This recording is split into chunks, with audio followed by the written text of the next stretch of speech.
I'm Jason for thatshelf.com. I'm here in the Yukon. I'm here in Whitehorse. I almost said Yellowknife, which is the other place. You know, all these places with colors in their name. Shelf. And we're here to talk about a film called Eternal Spring. It's a film that I actually saw way back when I was actually on a jury at Windsor. It was the opening film here at the Available Light Film Festival, and I finally have a chance to actually talk about it because I've had plenty of time to think about this film. I actually watched it a couple times, and on the one hand I think it's an extraordinary documentary. It was Canada's pick for Oscars. It didn't actually make the final list for Best International Feature, but it is a documentary that uses animation to tell a very poignant story of a bunch of essentially those that are persecuted, for lack of a better word, for religious freedom by the government of China. They have beliefs in a particular ideology or sect, and the government of China has, according to this narrative, tortured them and been engaged in things that would be considered completely problematic in any other context. Now, the challenge is that the group in question adhere to Falun Gong, which anybody in Toronto has certainly seen the protests, certainly seen. There's many those that participate in it on the sort of broadest level, the sort of most spurious level. It's thought of as almost like a yoga, like some sort of naturalist retreat, and those that are opposed to it and aren't necessarily people who are aligned with the Chinese government point out that the organization certainly has ties to very problematic points of view, conspiratorial theories regarding COVID, newspaper publications like the Epoch Times, etc. So here's what's really great about the documentary. The documentary does a very beautiful job of giving you a sense of almost the adventure of it all, of a bunch of individuals that found a way of interrupting state broadcast in China. I mean, all broadcasts is state, but sort of going ahead and having their message go out. And the message, as anybody who's seen it, is the Falun Gong is good. And from that message, from what actually took place there, they obviously, many of them were arrested, spent years in prison, and the film, Jason Loftus' film, does a fantastic job of allowing these individuals to tell their story the way that they want to tell the story, to show what they actually survived, to actually pay tribute to those that were lost or scarred for the rest of their lives. And because of that, you can absolutely see why it's a very engaging film. It's a very audience-friendly film in some ways. Certainly those that sort of believe very strongly in the notion of freedom of speech, freedom of religion, freedom of belief, hands down. And from there, sort of moving forward for that. So on that level alone, the film is a tremendous success. Now, it's not even a caveat. It sort of speaks to, and that's why it's actually taken me a while to actually speak about this film. It is very easy, I think, to both dismiss the film because of what it leaves out, or simply ignore what it leaves out and say, well, you know, they're telling their story, that's what it should be. And to Jason's credit and his collaborators, he certainly attempted to engage with us during Q&As and other interviews and stuff like that, and simply said that it is not his experience and not the experience of those that are that he's discussing with some of more, let's say, nefarious points of view of the organization that was actually sort of considered illegal by the Chinese government. Here's the deal. We can keep two things in our minds at once at our best of times. Is we can believe that at its best, there are positions of some members of Falun Gong, some official representations of a Falun Gong, that are certainly not up to our expectations and what one would consider fair or moral. Hands down. or accurate or scientifically based or any of that stuff. Equally, one can see a direct correlation between the behavior of the government of China when it puts restrictions on certain levels of belief. Certainly the behavior that it has done with the Uyghurs, which again is an incredibly complicated situation as well, but truly horrifying on its base level. Certain other Christian minorities and the dynamic at play. And the Chinese government in particular is aggrieved about the participants in Falun Gong, because those that are actually many of those adherents of this philosophy, ideology, are members of the Han majority, and because of that, it's a direct challenge to its sort of state-sanctioned ideology, its state-sanctioned religion, which is various forms of communism. The communism itself has sort of supplanted as a foundational text, be it mythological or philosophical. And even if you have forms of Buddhism, even if you have forms of Christianity within China that are state-sanctioned, they do so where there's a sanctification of the teachings of Mao, as much as there is a teaching of Jesus or teachings of Confucius. Now, everything I've just said is not dealt with in the film. Every sort of sophisticated or nuanced take on Falun Gong is not even approached. There's nobody that stands up and say, look, whatever the hell you think about Falun Gong, what's going on in China is totally wrong.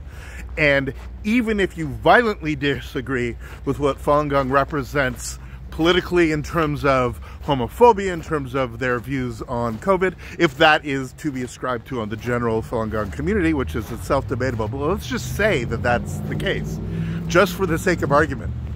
Does that mean this film gets dismissed because it's somehow an apologetic to Falun Gong? Or does somehow the behavior of the Chinese government to actually torture these individuals is somehow excused because the beliefs that they had are actually quite negative? Somebody actually suggested, well, like, how would you feel if the Ku Klux Klan was allowed to have their positions? Well, certainly in a place like the United States, where freedom of speech is not tempered by something like what takes place in Canada, which is where we have a hate speech act, then yeah, absolutely, the fundamental belief in freedom means that people have freedom you totally disagree with. And as much as I find completely abhorrent the speech of Nazis and stuff like that, I do not believe that it should rise to the level of torture and imprisonment. I just simply do not, for speaking particular points of mine. But here's the deal. I am reticent to critique a film for what it's not.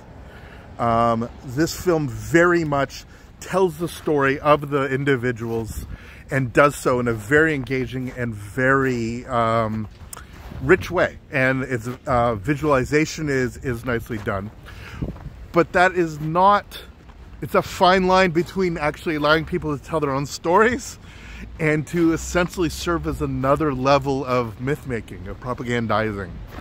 And the film doesn't always thread that needle quite the way it could. That with relatively small amounts of, for lack of a better word, perspective, which is absent here, which is a non-Chinese and non-Falun Gong perspective. Doesn't mean that it needs to be somebody Western. I mean non-Chinese governmental perspective. Somebody maybe potentially who was part of the community and no longer is, and what they think of it. And maybe somebody who sort of lived through this turmoil, these challenges, and didn't find their own sanctity within the organization. That would provide a little bit of distance so that it doesn't feel so much like you're telling the story of somebody for fulfilling their self-interest, which makes you get subsumed into the Chinese government's response, which is that all these people are lying and are simply taking on a different narrative and something that itself is not just anti-establishment, but against the very fundamental nature of what it is to be part of the Chinese people within the country of China. how does all this sort of settle down? Well, I think it's a film 100% worth engaging in. I think it's a filmmaker who is, and his collaborators, who've done something absolutely worth seeing and seeking out. I think that is a film worth your time and worth thinking about and worth engaging in. I think it's very easy to watch this film and ignore its complexity. Equally, if one hears about the complexity ahead of time, I think it's very easy to dismiss the whole project and say, well, this is just more of the same, without questioning our own prejudices, without questioning our own biases. In the same way that I believe that the film probably could have done a better job of doing the same questioning itself. So yes, in a funny way, I'm expecting more of an audience than is perhaps fair to expect. But since I'm holding us up as audience members, I have to hold the filmmakers and the film itself up to the same level of scrutiny. And it's on that level that the film frustrates more than it fascinates, that it doesn't quite come together, because it's literally this giant elephant in the room, this thing overhanging it, that simply being told literally on poster form Falun Gong is good, the question is like, well, is it?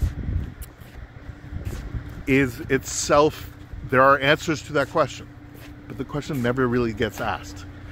Which, again, to the film's argument, to put words in the mouth of the filmmaker, who has obviously spoken about this extensively, and just the general tone, is it shouldn't matter because torture is wrong, because persecution is wrong. Fine. But at the very least, one would then ask this follow-up question. I'm like, okay, granted, but let's discuss about whether it's ever appropriate to actually hold people for their ideas accountable, for people to actually be able to question.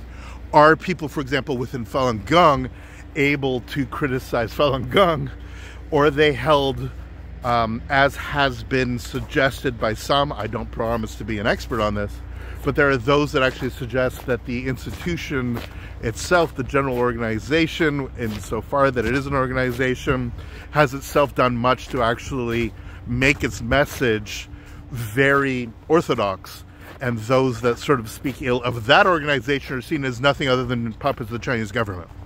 There's clearly not only a middle ground, there's a middle ground, and this is inevitably complex. And this isn't just a story about China. It is a story of these individuals. It is a story of what they have done and what they haven't done. But it is universal in its importance. And because of that, I 100% advocate you actually give this story a chance and let it be the sort of leading off spot. I think that this story is part of a much bigger story, deserving of a much richer investigation. I think that this film is the beginning of a conversation, not the end of a conversation. And I do believe strongly that Jason and his other collaborators know that they wanted to tell this story and do so in a way which was engaging, which was allowing the audiences to get in. And they're open to have that conversation, I believe, in an honest way. I'm not entirely sure that they've done enough to actually make that explicit in this particular work, and so simply take it up as my own purview to say, look, give the film a shot, watch it, and let it be the starting point for your understanding of this particular period of Chinese history, how it affects what's taking place in Hong Kong today, how it affects what's taking place.